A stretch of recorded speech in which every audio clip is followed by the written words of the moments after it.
Their decades-long advantage among minority groups could soon come to an end as Black and Hispanic support for the Democratic Party falls nearly 20 points in just over 3 years. Here to discuss is Libre Initiative President Daniel Garza and Stacy on the right, host Stacy Washington. I'm going to start with you, Daniel. There's no demographic that has showed more of a decrease, more of a disappointment in Joe Biden, that the polls are showing that, than Hispanic voters. What is driving their anger at Joe Biden and their movement away from the Democrat Party?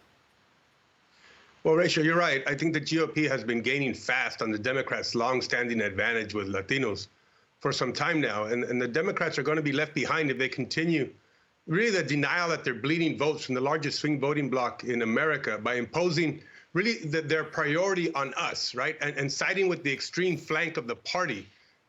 Look, I mean, you talk about 20-point difference that they've lost or net gain since 2020. That's a national poll, which, by the way, includes California, which is 1/3 of all Latinos. And to your point, it's the extreme issues. It's the sabotaging of America's security at the border and the flaunting of our immigration laws. It's the reckless spending that really spiked inflation and interest rates, and the failure to acknowledge so much of the hurt and the pain that it caused.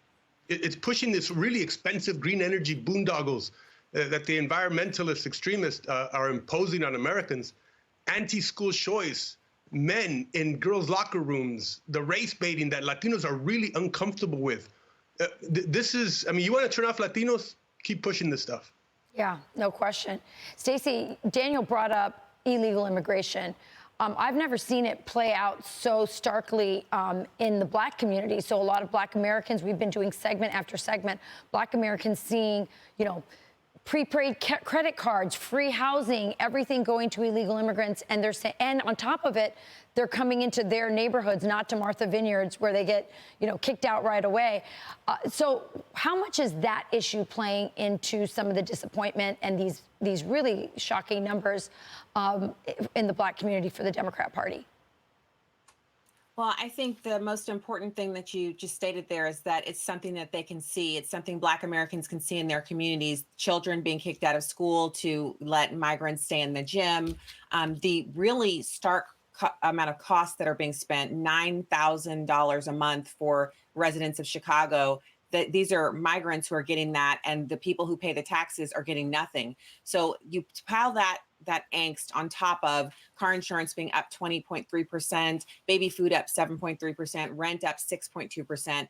And if you put all those things together, obviously there's a lot of, it's not just angst, it's anger, very real anger at the policies that the Democrats are pushing, and the replacement of voters who traditionally have been the core of the Democrat Party, literally being shunted aside in favor of people who are in the country illegally. So it's a terrible, terrible thing, and it is showing up in the polls. I want to stick with you for just a second there, Stacey. Talk to me about the gender divide in the Black community in that movement towards Trump, for example. So we're seeing, you know, these numbers dropping for Democrats. Is that mostly men, or is it men and women? What are you seeing in the polls, but also what are you hearing? Well, so obviously there is a gender divide within the party. There are more men, Black men, supporting the Republican ideas and policies than women. There's also a big divide on college education in the Black community. Far more Black women are college educated, meaning they've been sitting in those universities and listening to some of that indoctrination that we know is present, especially what we've seen with the rise of anti-Semitism and the rise of woke thought ideology. That's on college campuses, and it does impact the way voters actually see this election.